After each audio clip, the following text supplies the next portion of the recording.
Ashley, what did you decide to make for dinner tonight? A Greek chicken salad, loaded. When you went to Greece, what was your favorite food you ate?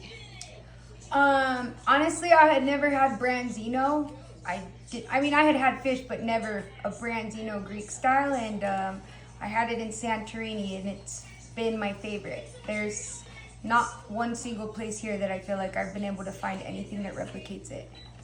Which was your favorite place you went to in Greece? I really liked Mykonos. Although we went there during COVID, I liked this little seaside or like beachfront little restaurant we went to.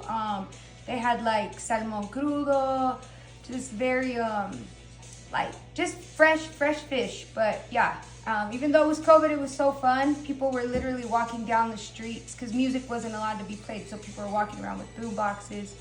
Party was still lit, but that's probably my favorite place. If you could go back to Greece, which place would you go back to?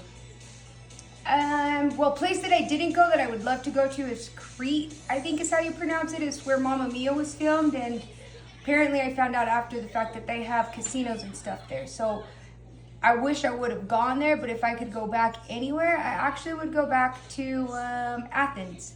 I know a lot of people don't like the city, they say it's dirty, but I personally love all of the history that sits behind Athens because then it segues into each of the islands. But yeah, I'd probably go back to Athens. And is there a certain reason why you chose to go to Greece to begin with?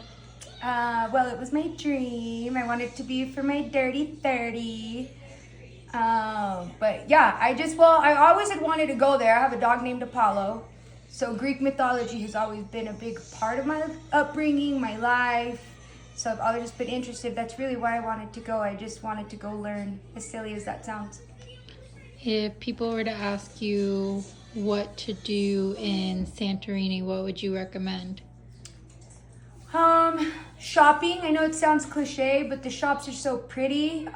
Most of the stuff that you get there is not going to be imported. It's all handmade, local. So I would say go shopping. Whether you're into religion or not, just some of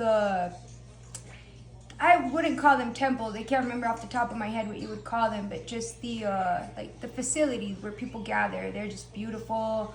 The paintings on the walls. But yeah, I'd probably say the shopping and the food.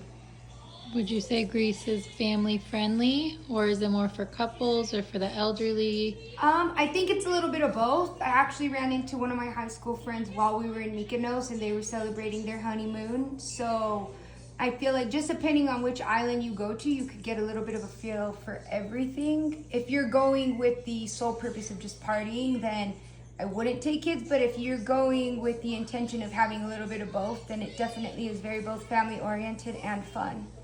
Would you recommend bringing a big suitcase or a small suitcase and a backpack?